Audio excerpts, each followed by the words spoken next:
On a été sur la colonie un peu tendue là, en réserve.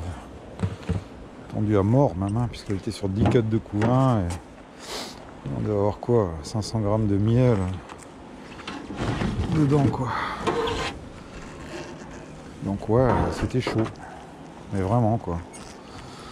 Une grosse colonie comme ça, ça peut y passer largement. Hein. Faut pas croire. Hein. Bon, elle commence à monter dans la hausse. Je te dis pas que elles vont la remplir tout de suite, mais enfin, déjà c'est pas mort. Hein. Est-ce qu'on va voir? Oui, ce cadre aussi, il méritera d'être jeté à l'extraction. Cadre tordu là. Écoute, le réserve, il n'y a pas lourd. Hein. Enfin, je pense qu'elles ont quand même. Elles commencent à bâtir les amorces. Ça doit rentrer. Hein. Je ne dis pas que ça rentre fort, mais ça va rentrer gentiment. Feront-elles leur petite hausse ou pas? Suspense. Suspense. On va voir un petit peu la gueule que ça a. Hein.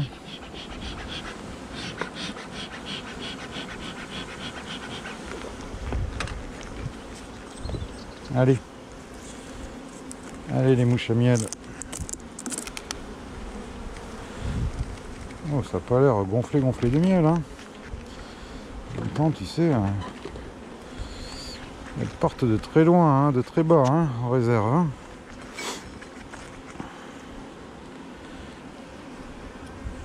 Facile, 15 kg de miel hein, dans les cadres de rive. Là, hein. Tu as 7-8 kg par cadre sur une rive. Hein. Les rives, c'est les extrémités des ruches. Hein. C'est là où elles vont mettre les réserves. Et c'est là où l'apiculteur ne va jamais récolter. Ouais, ça brille. Au fur et à mesure que ça naît, c'est remplacé par du nectar. Hein. Par contre, j'ai une belle cellule qui est fermée, mais alors qui n'est pas pondue, tu vois, c'est marrant. J'ai encore beaucoup de mâles. J'ai des jaunes, j'ai un peu de noireau. C'est la fête du mâle. Donc ouais, c'est ça. Hein. Voilà pourquoi elles ne montent pas trop, parce que elles assurent leur sécurité d'abord. Le cadre est lourd, hein, ça va. On a bien un bon kilo de miel déjà là. C'est assez rassurant quand même pour la colonie. Hein.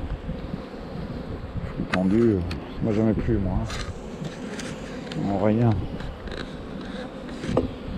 Donc ouais, elles en font une rive, il faut le remettre en rive. Hein. On va voir là-bas sur le premier s'il y a du couvain ou pas.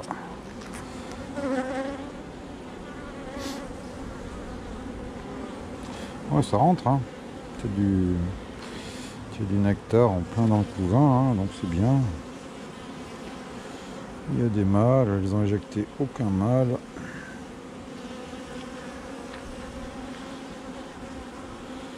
C'est une colonie qui était très chiante. Hein. Elle a eu un petit oxalique et la reine est là, tu la vois. Ça a nettoyé la colonie du Varroa. Hein. Oh, je remarque pas au Posca, je te dis franchement.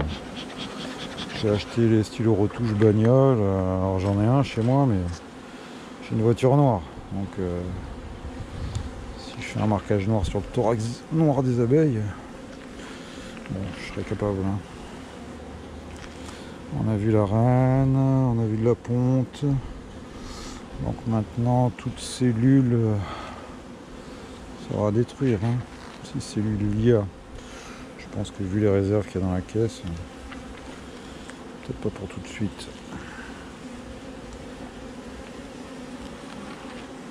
Voilà, elle pond très bien. Hein. Elle pond très bien.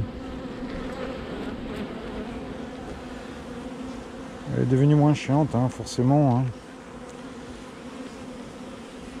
Depuis qu'elle est plus piquée par le varroa non-stop.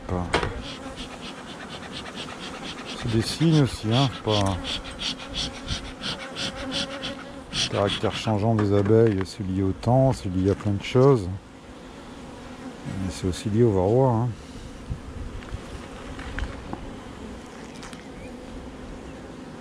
Ah, elle pond très bien là. Très bien, encore dans une dynamique d'expansion. Expansion, expansion.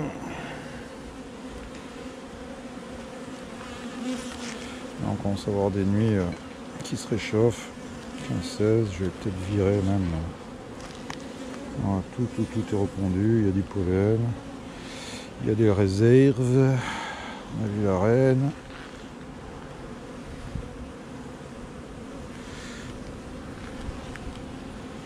Ça ira. Ça devrait aller pour cette caisse. Hein. Il manquera encore un petit peu de monde. Voilà. Pour faire vraiment un carton sur le miel. Je te l'ai dit. Hein. S'il y a, il y a. S'il y a, il y a, il y a pas. Il y a pas. Hein.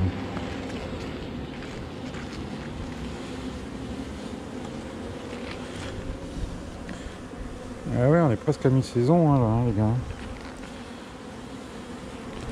Mi-saison,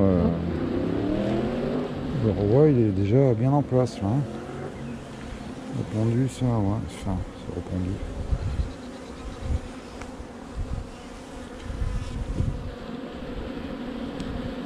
Je vais pas m'amuser à tout rebouger là, je vais faire deux rives à gauche. Je vais remettre près du couvain là en deux.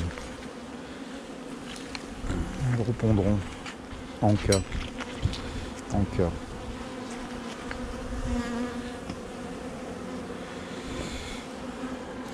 Hop là. Bah même pas parce que celui-là le pond encore dedans, il est léger comme tout, donc il va là en deux. Même si c'est du mal, elle va pas trop en pondre. Il y a du pollen. Ouais, c'est du mal. Tiens, regarde le cétoine, tu vois. Alors, on bouffe du miel, gros. Allez, sors de là. Oh, c'est beau, hein. Une bestiole, regarde. Viens là. T'as vu? Voilà, parti. Ouais, ça rentre, ça mange du miel. Elles n'arrivent pas à les sortir, ces trucs-là. Allez, on va laisser là. Puis la prochaine fois, on se rappelle qu'on remet la rive à droite, quoi. C'est tout. Hein. C'est du mal, de toute façon. Hein. Possiblement, ça aurait pu être sa place aussi. Hein. Voilà. Est-ce que je l'ai désorganisé? Pas tant que ça. Hein. Pas tant que ça. Ouais, les cétoines, il faut pas en avoir 30 par dans les caisses, mais bon, vous en pensez pas. Hein. Des commentaires surréalistes des fois. Hein. Des gens qui trouvent un verre de Fostaigne et hein, coucou Fifi, qui sont prêts à brûler la ruche presque. Alors la Fostaigne, là, pour votre information, c'est pas un parasite de la ruche, hein, c'est un insecte, c'est un papillon déjà qui va les pondre dans les colonies qui sont faibles, hein, parce qu'une colonie forte elle va s'en débarrasser. Et la Fostaigne, quand une colonie meurt dans la nature, elle va aller se foutre dans les vieilles cires. Elle va bouffer, nettoyer, et elle va préparer la place pour la colonie suivante qui va arriver. Hein. Voilà, quand la Fostaigne aura bouffé toute la vieille cire, les trucs, a une fonction de nettoyage. Hein. La nature est bien faite, les gars. Hein. C'est cool d'être écolo et machin, et de s'occuper des abeilles, mais il faut connaître un peu le cycle, un petit peu certains trucs, quoi. Donc voilà, hein. Après, pas obligé de mettre en sachant tout ça, hein, mais faut poser les questions, demander, voilà, j'ai vu 3-4 Fostaignes dans ma colonie, 3-4 larves, vers de Fostaigne. Est-ce que c'est normal?